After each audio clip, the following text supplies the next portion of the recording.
Hello and welcome to the Thursday night edition of The State of Scottish Football. We are currently live across Twitter, Facebook and YouTube. If you're not currently watching us live, you can catch the full video on the State of Mind YouTube channel. And be sure to subscribe to the State of Mind YouTube channel in order to be entered into the great monthly prize draw giveaways. I'm not, of course, alone today, and I am hosting. They've let me host for some reason, so I apologise in advance if I miss any comments. But I am joined today by Cameron Wanstall. Cameron, how are you doing? I am smashing today, mate. I'm doing really well. As I was saying to you beforehand, me and you getting to do a podcast together. This is exciting. And you took hosting off, mate. I'm very, very excited by that as well. I was a lot more relaxed headed into this knowing that you had it covered. I'll give it back to you next week. Don't worry. My hands are shaking under the table right now off camera. Don't worry about that. But I guess we'll jump right into this now. I'm going to make my first apology of the video. There could possibly be a few of these as we go on, but it's about name mispronunciation. Benny Bannan from Everton looks very close onto Hearts. And I just wanted to get your idea, your perspective on how good a signing that potentially can be for Hearts.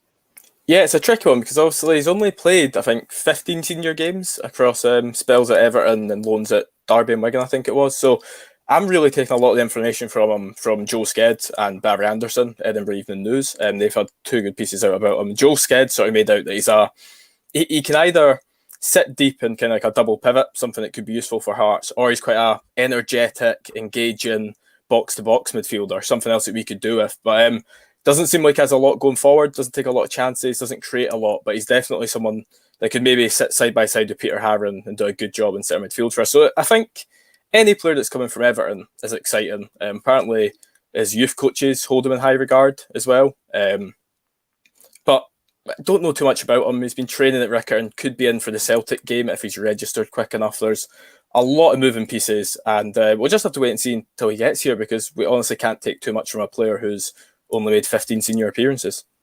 Yeah, it's quite tough with academy players, isn't it? Especially the ones that are highly thought of when they only have a certain amount of appearances to judge off. Yeah. But the next one I'm going to bring up has been mentioned quite a lot on the Estate of My network, but there was a further update today, and it now looks very likely that Joe Hart is going to end up at Celtic. We saw last night, again, Scotland didn't have the best of performances. Barkas was dropped. I don't think anybody knows exactly who's going to start against Hearts at the weekend. Do Celtic need Joe Hart, or does Joe Hart need Celtic in that sense? Is it? I don't know about Joe Hart to Celtic. I said when the guys were hosting last night's show, I commented saying that I don't think he's up for it because a lot of people were saying that he's played at elite level. He has. He's played the World Cups. He's played in the Premier League. He's won stuff for Man City.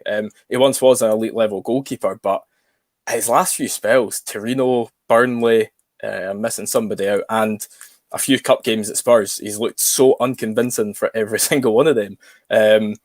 I just don't know. They're also looking at Ben Foster, Sky Sports said. I don't know what you think about Ben Foster. You know a little bit more about him than me. Like, would he be a better option than Joe Hart, potentially? I think it'd be interesting to have his YouTube channel in the Scottish League. I think that would definitely be something I'd be interested in. What's it called again?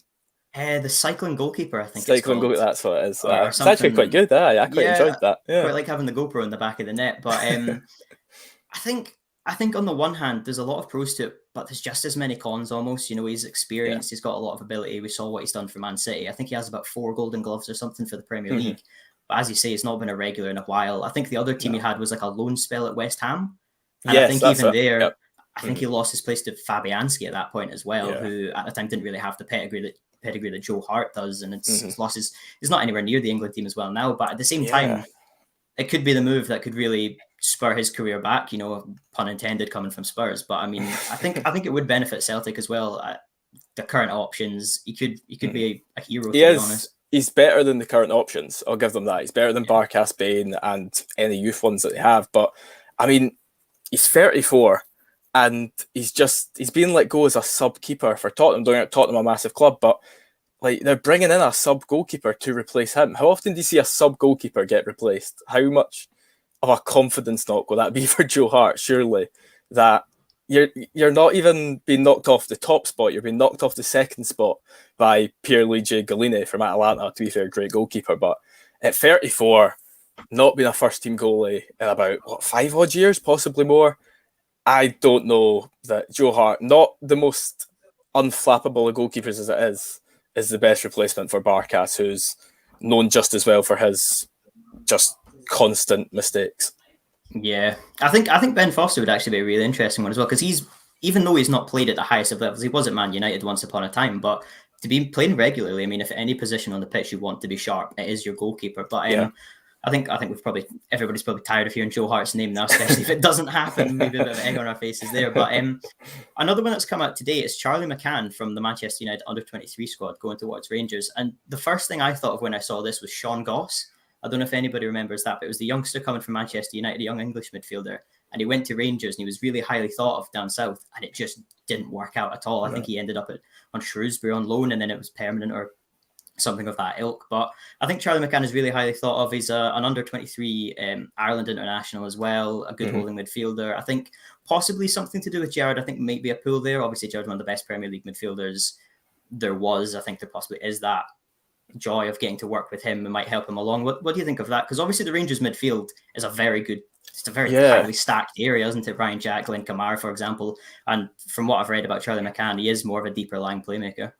Yeah, it's a weird one because they're stacked in midfield, completely stacked. You could say Rangers are stacked in most positions, to be fair. They've got a fantastic squad available. But yeah, 19 years old, I don't know, I don't know about his contract. If he maybe has 1 year left, maybe that's the thinking. Get him on loan, get a year out of him, and then probably pay some sort of compensation fee to get him on a free at the end of the season. But yeah, I don't know about him coming straight into the squad. If he was good enough in Man United's under-23s, which he obviously was, surely he would have at least had a sniff in a Man United team that really does thrive on giving youth academies a chance, even at the end of the season and such. So I wouldn't expect him to come in and just take over someone's spot, like you've said, Kamara, Jack, or even one of the more forward-thinking midfielders. But it's an interesting move. They can get him in and maybe get him on a permanent at the end of the season. What do you think, as a Man United fan? Do you know much about him before this came about?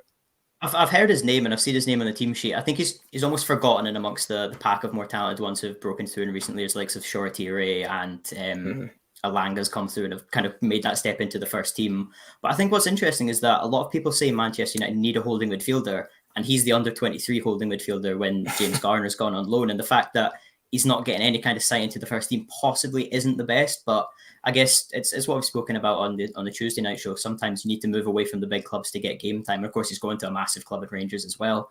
But I've just seen Graham Caldwell's made quite an interesting point that Celtic should go for Seagrass from Dundee United. And I think that's quite an interesting one. I've not seen any rumours linking that, but Seagrass was fantastic last season for Dundee United. I think that would be a really, really good signing if that did come to fruition. But moving on to another down south club, we've got Leeds United, who are also interested in Josh Doig. And from a Hibs point of view, it seems that every single team in the Premier League has now been linked with a move to Josh Doig. I think Watford have been the most prolific with it, but I've seen Arsenal, who've also got Tierney. Chelsea has been interested as well. Now Leeds United, and apparently 5 million is the tag that's been mentioned there. I can't see this one happening just for the sense of there's been so many teams linked at the moment. Hibs are pushing back a lot of bids. I think they've planned for Josh Doig this season. What do you make of this one? Yeah, they must be planning. It's not like they've frozen him out the squad or anything while he gets a move. He's playing tonight, isn't he, against Santa Coloma? It's happening right now as we talk. But yeah, as you said, Hibs have sort of pushed back on everything. Drew Maffe's came out and said they've had, I think it was derisory, was the term he used, offers for Josh Doig, and they were getting, quite frankly, annoyed by the poor offers put on the table by Premier League clubs that have the money if they want to invest. So I think they're probably just annoyed that, fair enough, Josh Doig right now is not a £5 million footballer, but it's about what he'll become. It's about his potential and what he'll grow into. And it's like these Premier League clubs aren't taking that seriously enough. So they're not actually rewarding Hibs for the player they've created and could become. They're just wanting the player they have now. And I don't blame Hibs for holding out. I wish more Scottish clubs would. Also, it's an impossible task when these players want away, but Josh Doig doesn't seem like he wants away, typically. I don't think he's thrown his toys out the pram. He's quite happy to play first-team football ahead of Lewis Stevenson, which is expected. So, no, it's good on Hibs for holding out. I don't know about 5 million. I feel they could maybe cave for less, but good on them for holding out.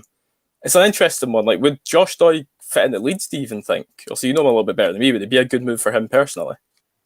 Leeds are quite a strange one because one thing that Bielsa does is he doesn't exactly believe in positions. I remember they broke their transfer record to sign Rodrigo from Valencia. It was a striker his whole career. And in the 4-1-4-1 formation they played, he ended up playing in midfield behind Patrick Bamford at one point.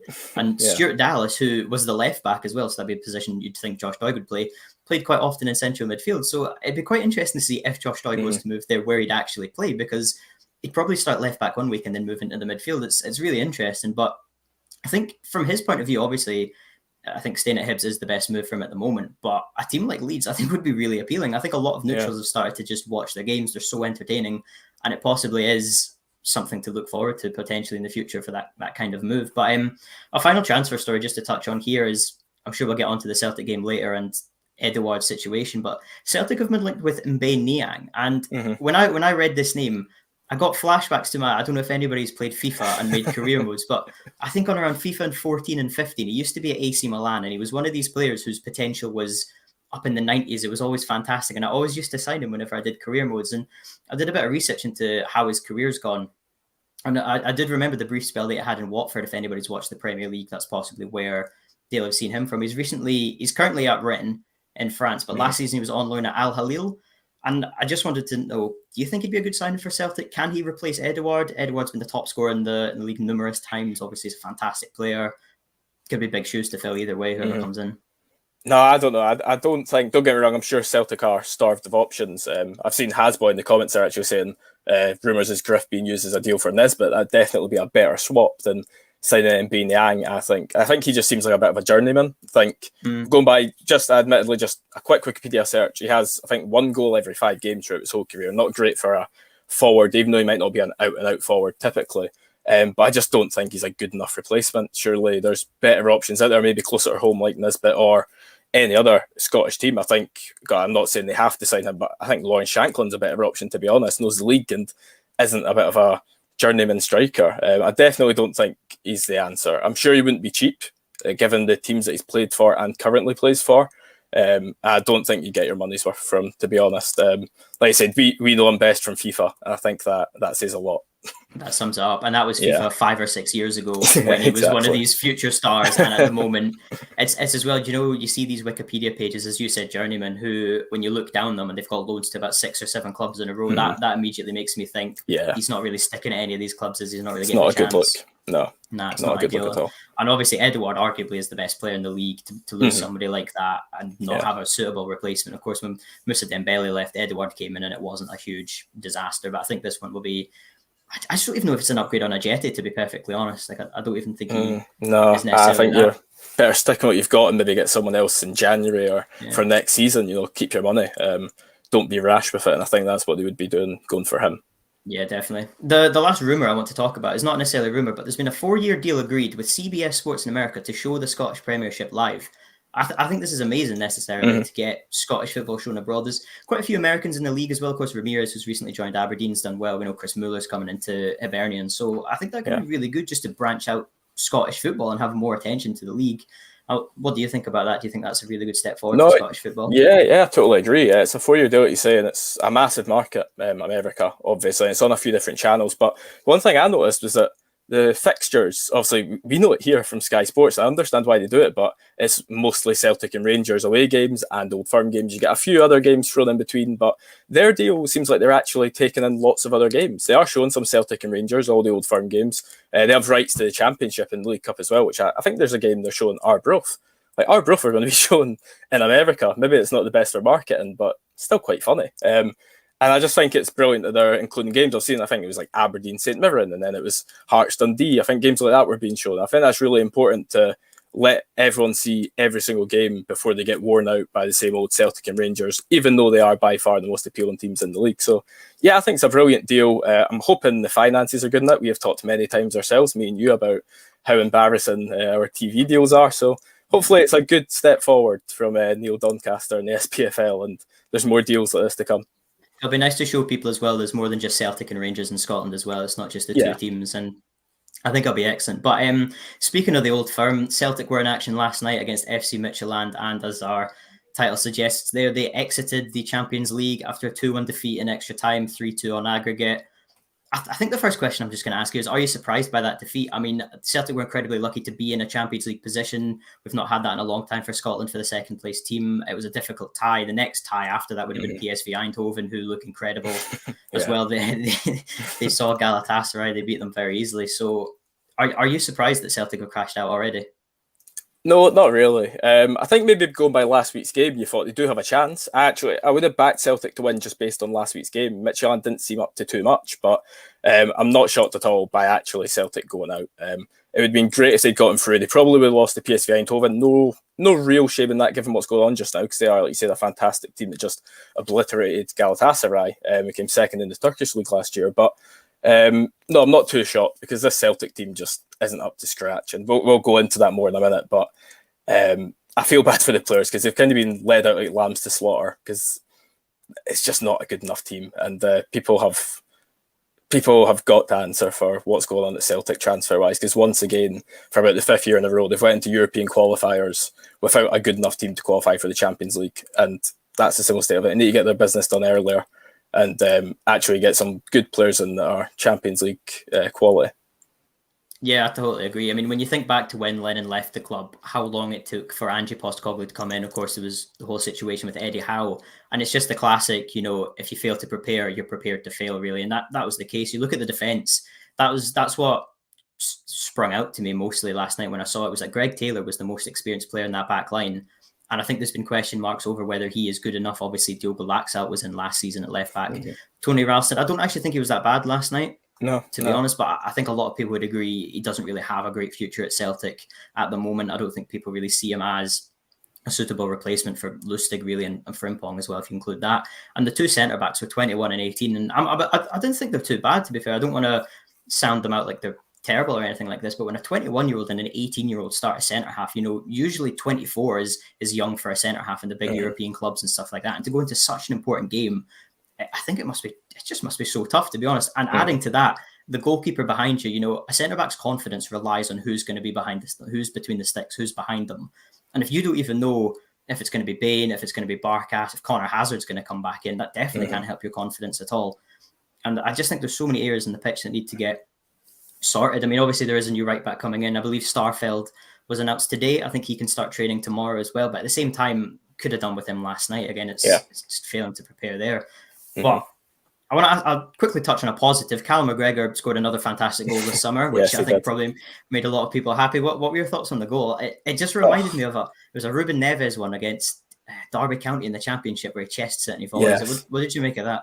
No, that's a great goal to compare it to. It was so similar. And he had bodies in the way as well. That's something that doesn't get looked at if I think in goals. And it's a bit like his goal at the Euros, actually. He had so many bodies in front of him, and yet he still just picked out that space. And it just flew into the top corner like a proper streamer. And it's a shame that it came to nothing, because if they'd won that game, it would be remembered so fondly. But now it probably won't get mentioned after today's show because they're in the Europa League now. It doesn't really matter too much. It's a shame because even just minutes later, it's like they gave them a boost. James Forrest had a great chance just a few minutes later, and it just put it wide of the post. If you just think if that had went in, 2 good goals, it would have been a good goal from Forrest as well from close range, and they just fell short. It all fell apart, and sadly, like I said, that positive that you're talking about, it's a weak positive because at the end of the day, they're still out of Europe, and apart from Callum McGregor, it was all negatives, really, wasn't it? Yeah, it's one of those that it could win goal of the season, but you never want to think about it again type situations. And well, just speaking of the goals, obviously a lot of people were saying that could be Edouard's last game for Celtic. Unsure whether he'll play at the weekend against Hearts. Do you think his head is possibly elsewhere? Now there's a transfer rumour linked with Brighton, I think, are the most popular team at the moment, Crystal Palace, another one. Do you think he's possibly thinking in the back of his mind, I'm leaving anyway, I'll go out with a bang, so to speak, but at the same time, my future lies down south in England. I've given a lot to Celtic. Is this going to be my final game? Does it really matter? Do you think that was weighing in the back of his mind? Because a lot of people were saying it wasn't the Edouard that they've known. It wasn't great, missing a few chances. I don't know. I think a lot of people are. It's a fair assumption to make, but I don't know. I'm not going to try and get in the head of Edouard because I don't know him, but I think he's been either wanting away or expected to go for about a season now, and yet he still turned out last season and scored goals all the time in a very poor Celtic team.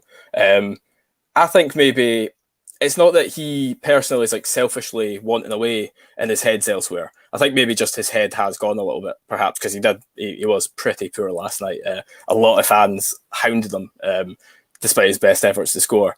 I think more he knows that he's going, and it's just weighing in the back of his mind. It's not like he's thrown in the towel or anything. I think it's more just he can't perform to the top level that he usually does, and I think we saw that yesterday because he was pretty poor. and that's been nice.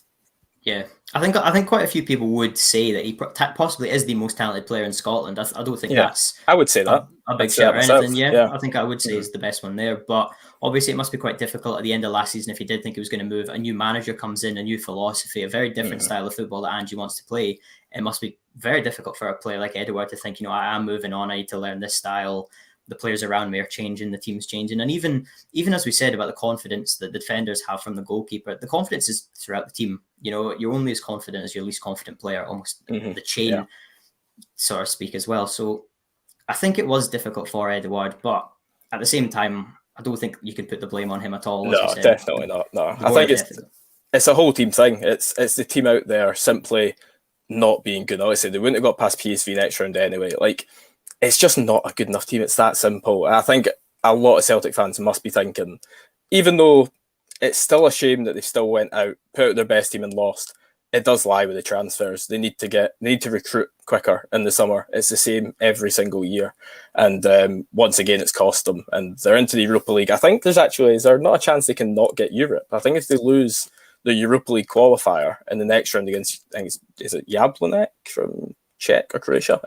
If they fall again into the Conference League, they're still having to play a playoff to get into the Conference League group stages. I think that's how it works. If anyone knows, they can tell me that I'm wrong. But that could happen. That could feasibly happen under a new team, a new system, and no new signings coming in. Bar, like you said, Starfeld's really, and possibly a new right back. So yeah, it's interesting. Let's just say that. I don't know what will happen next, but it's definitely a huge blow for Celtic. They need money to rebuild, and they're probably not going to get it when they're not in the Champions League. So. Yeah, I think it would be disastrous to completely crash out of Europe. But that was one of the things that a lot of people said about Postecoglou is he doesn't have experience in European football. So I think that was always going to be a question. And as we said, it was described by some as catastrophic. He said that was too strong language because there is so much football to play. And speaking of the football to play, I'm sure no Celtic fan was really happy with the extra 30 minutes last night, which a lot of people, I think the way things are currently with Celtic, a lot of people would have tipped Hearts to have the advantage coming into the weekend. Do you think that extra 30 minutes that Celtic had to play will give Hearts that boost? Do you think they're now thinking they're going to be tired, we can get at them at the weekend? What a start to the league that could potentially be. Yeah, I think it has to, because it's not like they have a deep pool of players to turn to. As we're saying, they don't have the players. So it's likely most of that starting 11 will start the game against Hearts. And I think Hearts are going to be up for this. We're going to talk about them in a minute as well. But their promotion bound, they'll be well up for this. They had a solid League Cup group. They didn't concede. They were still unseeded, and they've drawn Celtic because of that. But they still had a really good group, and they were just unfortunate that some things didn't go their way. So Hearts will be well up for that game. I mean, well up for it. And I think Celtic, if they go into the season and lose their first game to a team that isn't Rangers, then you're practically kissing the title bye-bye again, and Rangers could easily just walk with it this year. Yeah, it's the old saying, isn't it? You can't win a title within the first few game weeks, but you can certainly lose it. And Absolutely, I think that's definitely how some people will be looking at Celtic. But the game coming up against Hearts, we'll switch over to Leith, as Hibs are currently playing in the Europa Conference League. I hope you weren't trying to watch it on YouTube, because the Andorran FA stream is currently down, so that's unavailable to watch. But Hibs do have a 3-0 lead going into this game. And how impressed were you by that first result? Because I think the game as itself, Hibs were expected to win, but the early red card to Newell did certainly throw a few doubts in people's minds, and then there was a couple more red cards later on in that game, and I think it was just comfortable from that point forward. So how impressed were you by Hibs in that result? Yeah, they just looked solid, I suppose. They just looked like they were confident going into the game, but not complacent, despite going down. And I think Santa Clome are a bit of a dirty team, a bit throwing themselves about, which is totally fair. No problem doing that against a much bigger team. But Hibs just composed themselves, went out, got some goals despite going down to 10 minutes. Like they already had the 3-0 lead, they had to go and chase the game after that. And it means they can go out to Andorra this week and know that they've got a game coming up at the weekend. They can take it a bit easier. And as long as they haven't conceded, which Flash Scores hasn't told me that they have, so I believe it's still 0-0. I think it's an easy, comfortable game into the next round, and I think they've been very professional. I think that's the best way to put it. Do you think that's quite reassuring to Hibs fans at how well they played going down to 10 men, just because it is likely to happen again in the season that Hibs will go down to 10, just to see? Obviously, it's quite hard to praise a team when they're the favourites, and in this game, a lot of people were saying it could be a cricket score towards Hibs, but I think what impressed me the most was the fact that Hibs had gone down to 10 men against an 11-man team for a little bit of the game and still looked very comfortable. And I think that's just reassuring to know that if the worst does happen later on, Hibs can play with that. Yeah, no, definitely. Yeah, I think it just shows sort of a side to Jack Ross's team I haven't seen before. I know this is a very small team from Andorra, but going down to 10 men against anyone is difficult. Really hard having one less body on the pitch, and no matter who you're playing, it's always going to be tough. So I think it's something that we haven't seen from Hibs sides in the past. Obviously, you'll know better than me, Struan. I don't want to say it, just typical Hearts fan here.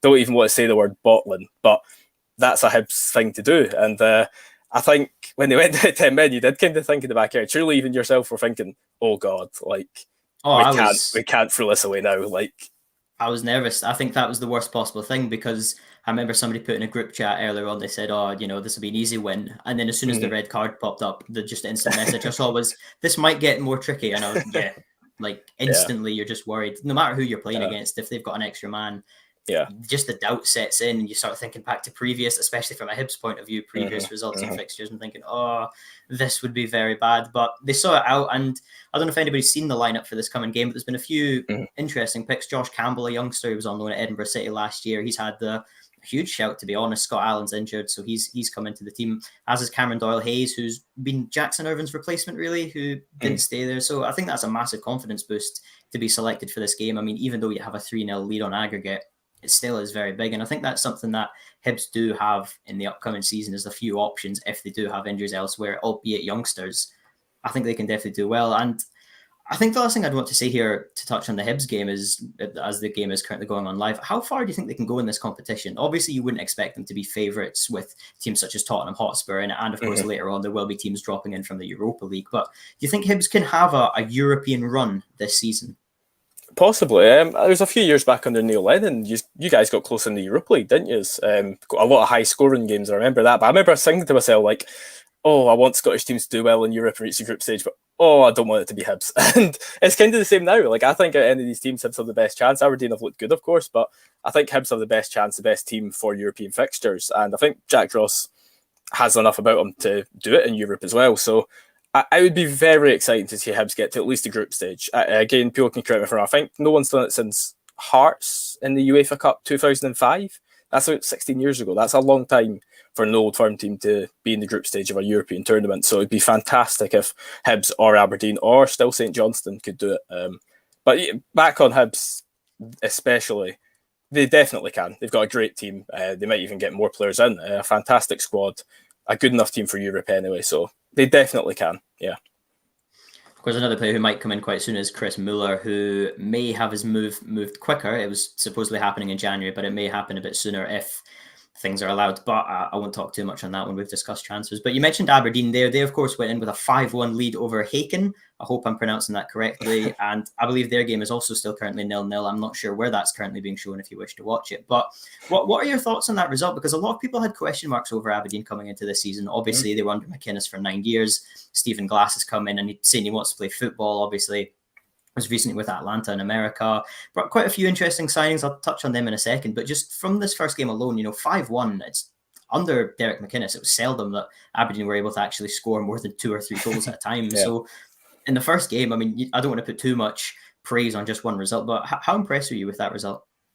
Yeah, really impressed. I was kind of doubtful of Aberdeen. I don't like to be pessimistic about Scottish teams in Europe, but I kind of was a little bit here. I expect Aberdeen to come good. I thought they would take a little bit of time to adjust. They brought a guy over from America. J. Manuel Thomas wasn't really an out-and-out starter at Livy, so I thought the front line, they wouldn't be getting many goals, ironically. They went out and scored 5. Alex Ferguson getting to himself a screamer and a penalty, if I remember right. So, no, a really brilliant result for them. I didn't expect it whatsoever. I thought their opposition would give them a go. I thought it would be a much closer match, but they absolutely blew them away. And it looks like they've went out tonight, strong lineup, just looking to hold that lead, get a bit more match fitness in. And a bit like Hibs, can take the foot off the gas, just build up their fitness and get back fully fit for the games at the weekend in the league. So, no, a fantastic result for them. Were you expecting it from Aberdeen? Because, like I've said, I definitely didn't.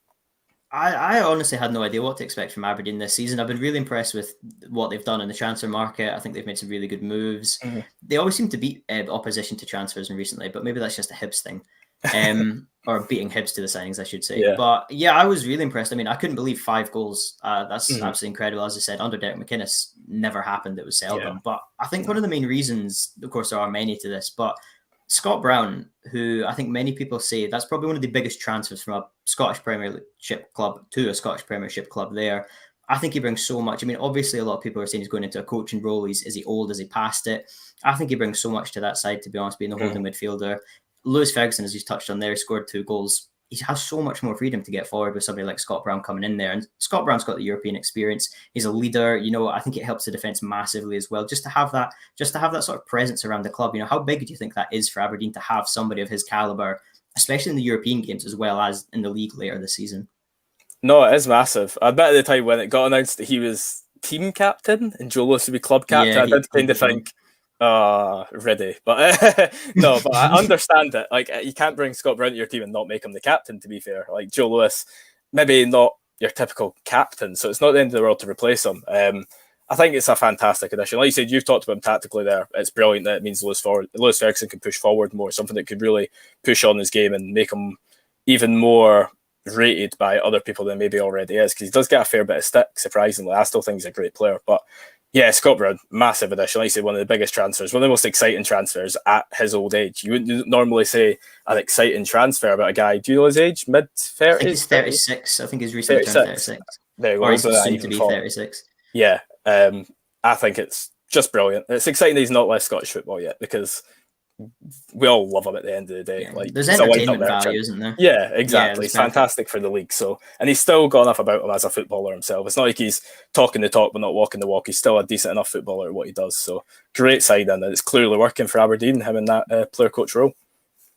And we mentioned the other signings, the forwards, J. Emmanuel Thomas, Christian Ramirez coming in as well there. I think a really interesting one is Declan Gallagher, because there was a lot of competition for him. I believe he was linked with Celtic as well. And I think before the Euros, a lot of people would have said he was Scotland's best centre-half. He was doing really well with Motherwell. But then towards the end of last season, I believe he picked up an injury and he didn't quite have the same effect. I believe he was live streaming on Twitch, some of his games, etc. But I think he'll be a really good signing for Aberdeen, because I think he's a really talented centre-half. And again, having somebody like Scott Brown in front of him, I think is massive. And likewise, for Scott Brown to have a defender as his quality, I think it's massive. Of course, he's not the only Scotland international centre-back. Andrew Considine is still there. He scored Aberdeen's first goal of the 5-1 victory. But what do you make of Declan Gallagher as a signing? Because obviously he was very sought after.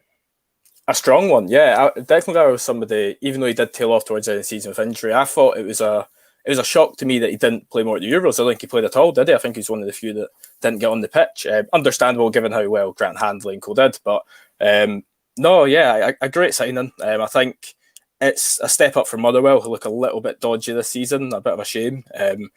But him alongside like Considine, Scott Brown in front of him, he's got McCrory beside him as well. Aberdeen really shaping up a better team than I expected they would this quickly. Aberdeen just kind of known for having to rebuild every season or so under McInnes, having to do so again here, but they've almost nailed it. I reckon like one more signing in midfield maybe, but they've got the likes of Ryan Hedges that can create and does get a lot of goals and assists. So such an exciting team, and I don't know, we're talking about teams getting into the group stages in Europe. For this competition, the Conference League, Aberdeen definitely have enough about them. They've just went out and thrashed this half-decent Swedish team, and hopefully it doesn't stop in the next round, Yeah, I think one of the interesting things about the Aberdeen team, from my point of view, is that they've got experience in the likes of Johnny Hayes and Scott Brown, but they've also got youth, the likes of Ross McCrory and Lewis Ferguson, of course, is young as well. I think there's a really nice balance there, and I think it's just going to complement. They're just going to complement each other the way they go on, and I really hope Stephen Glass does work for him, because obviously, from a neutral point of view, Aberdeen are not always the team you want to watch. They don't play the best football, and they're not always the team you jump at to watch on the television, but in the Europa Conference League and the European games, again, it's a bit like Hibs. You don't expect them to get too far in the competition, but how far do you think they can go? Because I think from an Aberdeen point of view, they can get a high finish in the league if things go correctly. They've got the players to do it. Yeah, no, definitely. Even there, I don't know if you've seen the comment from D. Kelleher, but he said, I can see Celtic finishing third this season. And I mean, it's not the most outrageous shout. I do think Celtic will finish second myself. I think they'll get it together, get a few players in. But like for Aberdeen and Hibs, I know we're talking about Europe, but also in the league, they could push higher. They'd need Celtic to have a shocking season. I mean, worse than last year, but could happen. And if maybe not getting into the European group stages could actually be a help to them, because if Celtic do, they've got these extra games and they don't, that could work out for them. Obviously, I want to see both of them in Europe as well as St Johnstone, but maybe if they don't, it's maybe good for them domestically, and could make things more exciting closer to home. Aberdeen are one of these teams this season who I'm thinking might do something in the Cups, because as you say, I think Yeah, I could easily see them going on a run. I think Rangers need to win a domestic cup this season. Yeah. I think that's sort of what's eluded Gerrard during his time at Rangers. But I think Celtic will get better and probably will still maintain second place if they get the correct signings in that they need to fill the gaps in the team. I could see Aberdeen going on a cup run because I think they've got the talent there. As I keep going back to Scott Brown, he's the been there, done that. He can get that team going. Obviously, on the pitch, we'll see how much quality he brings to the defence, to the attack, to the midfield, to everywhere in the pitch. But also behind the scenes in the dressing room, I think he'll be absolutely massive, especially as well if he is going to become a coach. I think the players will respect him, do what he says. And as you say, he's the captain now as well. It was a bit of an interesting call to instantly become the captain. But actually, can I just add something there, Struan? You're saying about Aberdeen winning the cup. I think this could be the most important year in domestic cup history in Scotland because you've got Rangers who need to win a domestic cup. They've won the league in the greatest fashion we've seen in a recent time alongside the treble. They want to win a cup. I think Celtic, knowing the league's out of bounds, need to win a trophy this season. So a League Cup or Scottish Cup's needed. I think Hearts coming up, knowing that top four might be a struggle, would quite like to win a cup, not won the League Cup since the 1960s. I think Hibs, after coming so close last year in a semi-final final, losing to St Johnstone, they would like a trophy. I think Aberdeen, I think they won one League Cup under McInnes. Like, they are starved of silverware for as good a team as they have in the last decade. And then you've even got teams like St Mirren just looking to prove themselves. Like, they want to be a top six team. Maybe a good way to do that is win the cup. I think this could be the most competitive cups we've seen in Scotland for a long time. I just think it'll be so exciting. I hope the big teams really, really go for it because any one of them could go for it. And you've got St Johnstone wanting to hold on to both of them as well. So I just think it's going to be a brilliant season for the domestic cups. That's all I wanted to say. I think that's an excellent shout, and I love the end there that St Johnstone holding on to the St Johnstone. Imagine they win both of them. Cups. Imagine they win both of them again. How amazing would that be? Sean Rooney doesn't go to Rotherham because forget about League One. He stays at St Johnstone and gets two more winners in cup finals. That would be magic, as long as it's not against Hearts in the final or Hibs. But I guess from a St Johnstone point of view as well, the league, it just looks so difficult. Hibs, Aberdeen, Rangers, Celtic, you'd imagine be top four, in which case that just puts St Johnstone, if you take that into consideration, into fifth again, which is the St Johnstone position, really. From that point of view, you may as well go back to the Cups. And I think that's an excellent shout. I really do think the Cups will be very entertaining because if the league does pan out the way it did last season, I think it could get quite boring if Rangers do run away with it again and there's no competition and the top three basically remains the way it is from the start. I think that could really put a lot of emphasis on the Cups. But quickly go back to the European Cup success with Aberdeen. Of course, we've not had any since Sir Alex Ferguson, and it was recently announced today that Aberdeen are going to erect a statue of him outside the stadium, and I think that's absolutely incredible. Obviously, when people think of Sir Alex Ferguson, they go straight to Manchester United and everything he achieved there, but his time at Aberdeen was absolutely sensational. Yeah. If anybody's watched the recent documentaries that have come out, a lot of the focus is on his time at Aberdeen, and what he did was absolutely incredible. A European Cup Winners' Cup and the Super Cup. Team like Aberdeen beating Real Madrid's, Bayern Munich's, it was absolutely incredible. What do you make of that? Do you think that's a well-earned statue?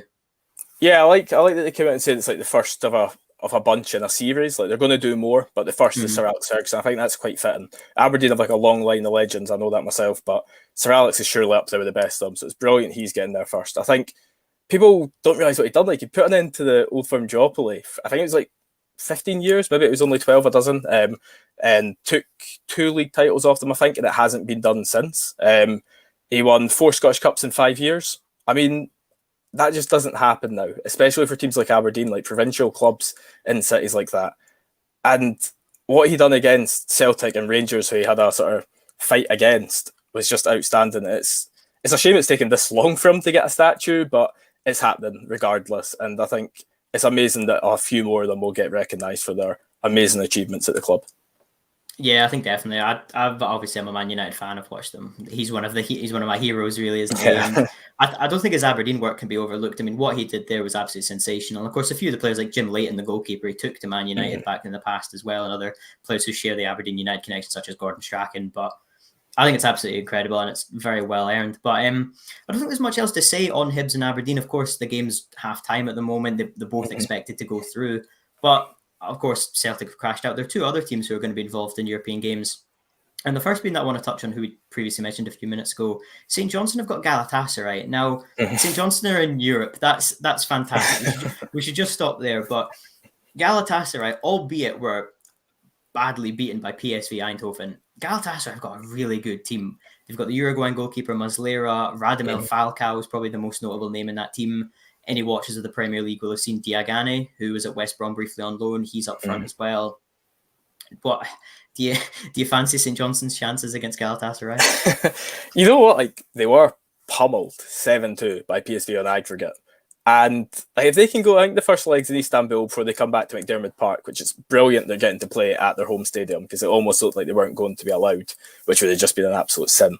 But I think they go away first, and if they can just get a draw, like away goals have been scrapped, haven't they? So if they can just get a draw, it doesn't have to be a clean sheet, just a draw. Like, they can absolutely take it in the second leg. I really hope they don't go out and just get not annihilated. I don't think that'll happen, but I hope it's not a convincing win for Galatasaray first leg, because that'd be a shame coming back and knowing you're likely going to be into the Conference League. But I think they definitely can. St Johnstone were superb last season. I don't know if they're the best goal scoring team.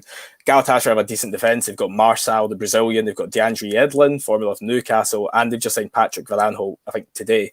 On a free as well. On a free. Good business. Two fantastic flying wing backs. So maybe if they can get in behind with their own wing backs, Callum Buffon, Sean Rooney, should he still be there, I think they've got a chance to be fair, even snatching a goal out of that. It's going to be tough. Galatasaray, they did come. I know the Turkish league's maybe lost its appeal the last few seasons. It's maybe become a bit like a retirement home. You've mentioned some names there. They've got Ryan Babel as well, former of Liverpool. He is still going. Still has ridiculous coloured hair as well. Who would ever do that? Not me. But they came second in the Super League last year. It's still a good enough league that means something. And yeah, like I said, St Johnstone, go out, get a draw, come home, wrap it up there. What a story. What a story. Sean Rooney versus Patrick Van Aanholt is a rivalry that I never thought I would see, but I really, really need to see that. Yeah, I'd love to see it. Well, Aberdeen have had a Swedish outfit, but as will Rangers, they're going to have the Swedish champions in Malmo. And this is going to be the first time in a long time that Rangers have been back in the Champions League, the first time Gerrard's going to have Rangers in the Champions League. But one thing that we do know is that Rangers have a very good record in Europe under Steven Gerrard. In the Europa League, they've done very well. Last year, quite a few people tipped them to go much further than they did. The squad's looking good. I think Malmo will be tricky. Swedish champions, I think a lot of people, I do fancy Rangers to get through here, but what are your thoughts? Because I don't think Malmo should be written off. I should just say quickly, as Graham Caldwell's put in, Aberdeen are losing 1-0. But I think they should still be able to hold off another 3 goals. So I think they'll be okay. That's me praising Declan Gallagher and Scott Brown. I've actually cost them a goal. I should apologise for that. It'll be a Declan Gallagher mistake, we're telling you. I don't know if he's played. If it's an own goal. I'll never check. No, it's not. It was Olsen. No problem. No danger. Back to Rangers, sorry, to answer your question. I think we can't just look at Rangers' last few seasons and go, oh, they've seen off better teams in the past, so they'll be fine here. I don't think it's fair to do that to Malmo, but I think personally they should have enough. Like, I looked at Malmo's team, they've got Jonas Knudsen in defence, used to be at Ipswich Town, a fairly decent centre half. They've got a young Bosnian midfielder called Alan Alic, I've heard of in the past, but nothing too outrageous there. And they've got a big forward called Antonio Kolac, I think he's Croatian. Got a few goals this season, but really otherwise I wasn't that impressed by them. Didn't look like they had that strong a team. Sort of looked like they were sort of struggling at the top of the league this season. They've lost a few games. They've won their last 3, to be fair to them, but so they're coming in good form, but they're not running away with the Swedish league. And I think Rangers definitely favourites for this. Again, bit like Hibs and Aberdeen so far in the first legs. Put out professional performance and wrap it up in the second leg, and no problem. Rangers should be totally fine for this. Do you have any thoughts? Do you have anything on Malmo that I've maybe missed? I don't have anything on Malmo. I think, as I said, they won the Swedish league. I don't think they should be written off, but I would still fancy Rangers to go through here. Possibly a win and a draw over the 2 legs. I think that would possibly be fair. Obviously, Rangers want to get off to a good start in the league as well, so that'll be weighing in. Yeah, I think they'll make the group stage in the Champions League. I think it's tough to say too much after that, but on the Champions League, a lot of the top seeds aren't actually going to be the strong European elites that you'd think of. I mean, Lille, who have been torn apart by transfers, they're going to be a top seed in this, as will Villarreal after the Europa League victory. So you never quite know how far Rangers could get in this competition. It'll be interesting. But I think we'll move on from the European results there. I don't think there's too much to talk about this far in advance for Rangers and St Johnstone. But we have a bit of a Hibs-Hearts connection here. So I think we'll start on Hibs. And just to touch on how well they can potentially do this season, I just wanted to ask you, the first one actually, Ben Kessel coming in from Norwich City to be the new chief executive. How good of a move do you think that could be? Obviously, Norwich City have just been promoted to the Premier League. I think that's a massive step for Hibernian. Yeah, I've only heard good things, to be fair. I've heard He had one kind of colossal mistake at Norwich about some sort of like fan membership scheme or something. But other than that, don't think he was superb. He boosted the revenue streams, got them back up first time of asking. 2 promotions under him as COO. I think it can only be a good thing. It's been 8 months, I think I saw earlier, that Leanne Debster's been away at Queen's Park. And I think Ron Gordon's going to be stepping back a little bit. I think he'll just be more making sure the money's at the club and making sure everything's running smoothly from afar back in America. So it's good that they've got someone professional. They've not just hired some kind of amateur or some kind of underling to Leanne Dempster. They've went out, they've got a seasoned chief executive from a Premier League club and brought him in. And it seems like all things should be running fairly smoothly at Hibs for the next few years. What are your thoughts as a Hibs fan? Like, was it worrying that it took this long to get a replacement for Dempster? I didn't like the way that Leanne Dempster left the club, and it did take so long. I don't like that waiting period, and I don't know if possibly they were waiting for the Premier League season to end. I don't know how long this deal has been agreed with Ben Kessel, if it was something that they'd always planned on doing.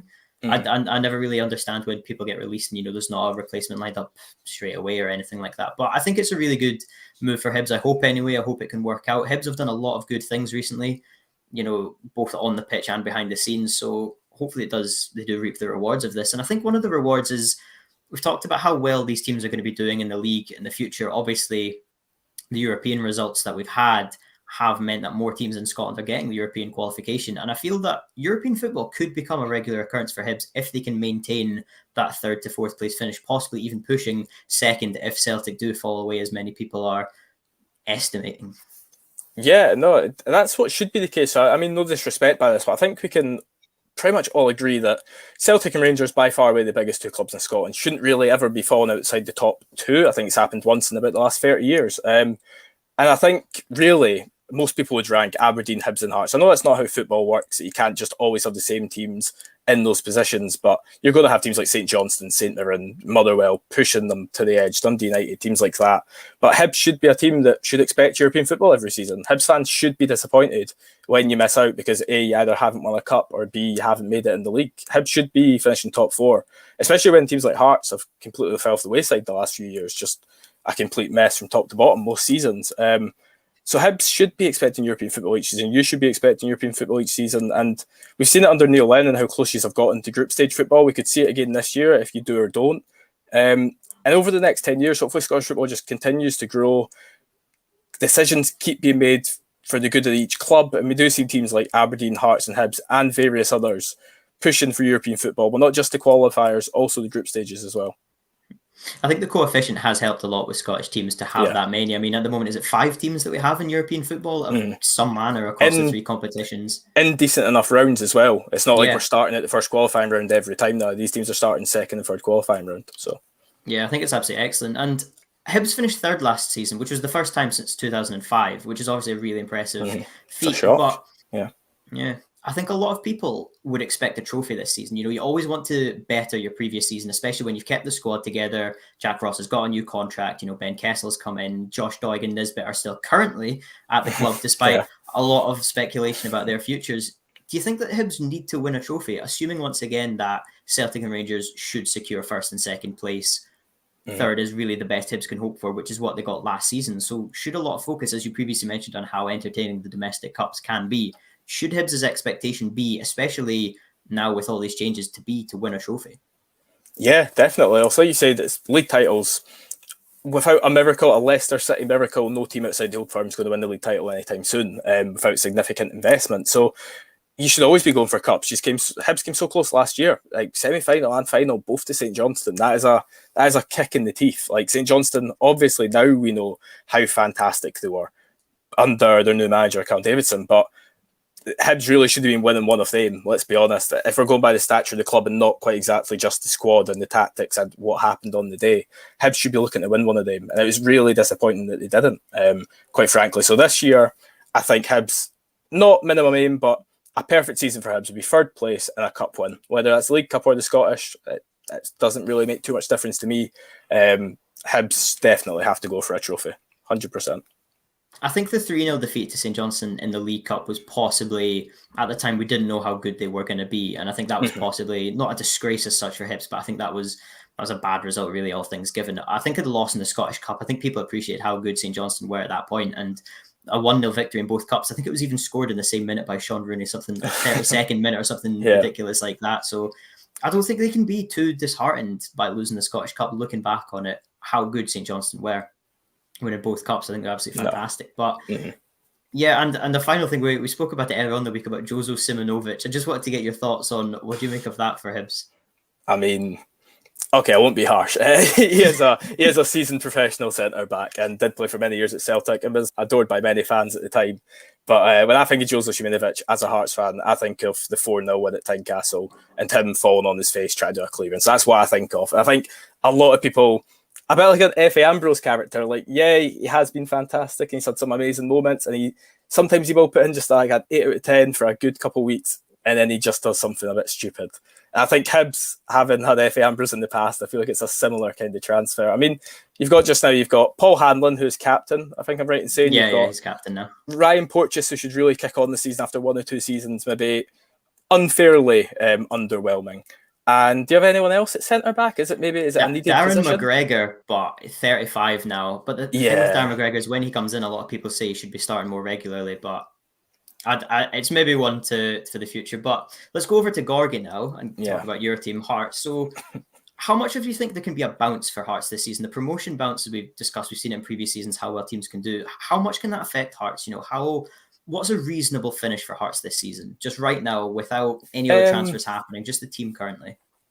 I think it would be unrealistic to push for top 6, whether that's 5th or 6th. I think that's definitely a minimum expectation in Robbie Nielsen's mind. I think if we finish in the bottom 6, finish 7th or 8th, that's very disappointing. Anything lower would be catastrophic. That would be like Postecoglou would have nothing to say about that. That would he wouldn't like that word. That's a strong word. No, Nielsen would have to deal with it though. I don't know about I've been saying promotion bounce as well, but it's not like we really enjoyed the title lift. We weren't really that fussed, I think everyone's seen it.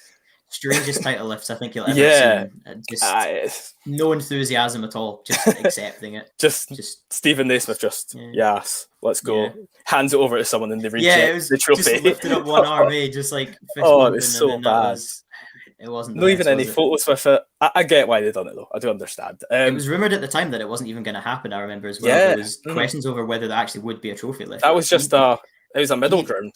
It was a compromise. That's all it was. Yeah, because they didn't want to celebrate and they didn't want to not have it. All a bit silly, but that's in the past. So not much of a promotion bounce in terms of like, morale's boosted. Let's do Leeds United and really go for it. I think it would just be more. We're back where we should be. We're back in the top league where Hearts should be of that stature. And I think top 6, totally realistic aim. I'm not expecting fireworks from Hearts. We've kept a lot of the same team, a good core, at least I think. We've got Craig Gordon now as captain, which is fantastic. And top 6. And if you can happen to push 2 seemingly strong Hibs and Aberdeen sides, as well as both Saints teams and maybe even a Dundee team, if they happen to have a fantastic season out of nowhere, then that's a good season. That's it. Well, speaking of Hibs, in the recent derbies, I would say Hearts have definitely had the better of it. As we saw in the Scottish Cup last season from the season prior to that, the game was pretty poor. A lot of people expected Hibs to win it. Hearts weren't in the best form at that time and were in the Championship. Hibs were pushing 3rd at that point, but it still came down to a penalty in extra time. I have a feeling that the derbies will be a lot closer than they should be. I think a lot of people would favour Hibs, who do probably have a stronger squad in general, but I don't think they'll be as one-sided as they look on paper. I think Hearts could really get points from there. And likewise, I wouldn't be surprised if Hearts pulled off a big result against one of the top teams, because I think they're very capable of doing that. Yeah, Hearts are just used to doing that. Hearts just pull off, like I've already mentioned this 4-0, I don't want to keep going back to it, but we went into that game and I said we're getting beat 7-0 because we've got a shocking team. A Celtic team that hadn't lost in 69 games, and we beat them. And I don't know about you, Struan, but when it comes to Edinburgh derbies, I know there'll be fans here watching that are Old Firm fans, Dundee Derby fans, new Firm Derby fans, whatever. But Hibs and Hearts, it's always like the lower team seems to win them. Like when Hearts are the favourites, Hibs are like 8th in the league, Hearts are 3rd, cruising it, Hibs win. And when Hibs are doing amazing, last season you were in the Premiership, we were in the Championship, Scottish Cup semi-final, we won. And that's just what it seems like. So I think you're right. I think it'll be a lot closer than people expect. I think a bit like usual Edinburgh derbies will probably not be the best games. And I don't know. I think it'll be a mixed bag. I don't think Hibs will just walk all over Hearts this season. No, I can certainly see Hearts taking the bragging rights on quite a few of the derbies. I think it's as well one of those where It's interesting that Hearts beat the Celtic invincible run, and Rangers currently on one themselves. It would be almost poetic if Hearts stopped that as well this season. I think that would definitely be one of the stories.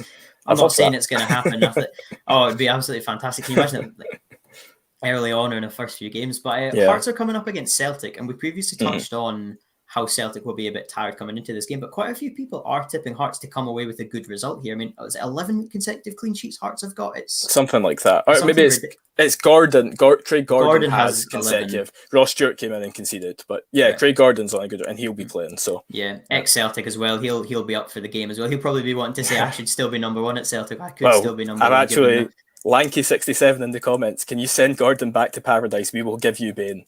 I don't think so. Purely because Bain played for Hibs for about 10 minutes. For about a week. Played a game. Oh, what a week. No, that was a weird I've week. never been so angry at something to happen. I wasn't even that fussed at the time. I just didn't understand it at all. It made no sense. Yeah. I think Gordon would still start for Celtic, but I think that will be a really big talking point coming into this game. Obviously, he's captaining Hearts now. Do you think Hearts can get away with a really good result here? And I think a really good result would be a victory. I think a draw, I think it would be a good result, but I don't think it would be as surprising as a lot of people would initially have thought. No, we've already said at the start, like we talked about it a little bit. I think Hearts have every right to come to this game. Celtic will, of course, be favourites because they should be every game they play, basically, except from Rangers games. But Hearts absolutely can come away with a result here. Absolutely. Like, I'm not betting on it myself, but if Hearts were to walk away with a draw, that'd be perfectly fine. But I think Robbie Nielsen knows that his lads can definitely get a win from this. And Celtic, they really need to just get focused and, I don't know, just some tactical discipline at the back and find some goals, or else this could be a disaster start for them to start the season. Yeah, as we previously mentioned, you never want to start for a team like Celtic who are going for the title. You never want to make a poor start to the league campaign. And coming up against Hearts is a difficult game. I know Hearts have come up from the Championship, but they're not a Championship outfit exactly. really at all. I think they will have a good season, and I think it's almost a nightmare for Celtic to have a team like that. Obviously, as well, they did stop the invincible season for Celtic, so there's quite a bit of history. There's a lot going on with this match, and obviously, I think it's a great history. Yeah. It will be a really interesting one. And I think Starfelt will be massive. I mean, it's just one addition, but just to have more experience at the back, I think would be absolutely crucial in a game like this. But you previously touched on saying you want Hearts to be in a top half finish, anything else failure. What's a reasonable finish in terms of league position, but also domestic trophies? I think, let's say, top 6 is definitely the aim. I think if you get 5th, that's a fantastic finish. I don't expect us to be, unless signings come. Obviously, I would like to say that about the signings. I've seen a lot of people getting a little bit jumpy about Hearts not making signings. Also, we've made a few loan deals, and that's really about it, unless we sign this guy from Everton. So I'm not too worried about that. I'm quite enjoying Hearts not selling 30 players and bringing in another 30 just for once. Just for once, I'm happy we're not selling our whole team, bringing everyone else in. Like, I'm not saying this is a team strong enough to challenge for the top 4, but I'm just happy it's a settled team. We're not bringing in 20 guys from absolutely nowhere on silly 3-year contracts, or maybe even getting rid of Loic Damour, which is, honestly, if you're not a Hearts fan, you have no idea how happy that makes about 90% of us, because we give him like a 3 or 4 year deal and he's absolutely hopeless. So I'm just happy with that. I think if we show a strong showing in the Cups, I think, like we said, a lot of teams will be up for the Cups. It'll be really tough to win one, but I'd just be happy with top 5. If one of the big teams wins the Cup, you get European football. I'd be more than happy with that. Yeah, definitely. I really like the point you made about how keeping the squad together, because quite often you see teams will get promotion. And this is across all the leagues in football, that when you get promotion into a different league, a lot of your squad changes. You get more money. You suddenly think, oh, we're going to change this all around. I think back to Fulham when they got promoted to the Premier League, and they spent over 100 million to completely change the squad, only to just get relegated instantly. I do like keeping the squad together, because although Hearts didn't have the best of seasons in the Championship, quite a lot of people said they had a Premiership side in the Championship. But Graham Caldwell's just pointed out there that Hibs are now losing 1-0 as well. So Aberdeen are losing 2-0. So if they somehow both go out with 20 minutes to go, this whole episode cannot be aired ever again, because we picked them up far too much. I fully believe we have jinxed them. I really do. Yeah. But, from my point of view, I have Hearts 6th. We made a Premier League prediction earlier on. I'll just say them both now. I had Hibs to finish 3rd, and I had Hearts to finish 6th, just assuming St Johnstone keep their 5th place spot, and Aberdeen are in 4th in that one. So I'd go along with that. I think that'd be a really good finish for Hearts, and I think they could surprise a lot of people, especially on the opening day against Celtic. I think that'll be the game to watch this weekend, if it wasn't already going to be. I think there's just more added to it. Aberdeen are now down 4-0. Sorry if I look at my phone and that's true. That's not. We're not jinxes, we swear. But that's us coming to the end of the show here. I'd like to thank Cameron for joining me. Thank you, mate. It's been a pleasure. No problem. I hope I haven't made too much of a mistake. We'll be You've back been again fantastic. tomorrow. Thank you very much. We'll be back again tomorrow. It'll be Colin Watt and Sean McGill from 6 to 7 for the Friday night edition of the State of Scottish Football. And we'll see you then.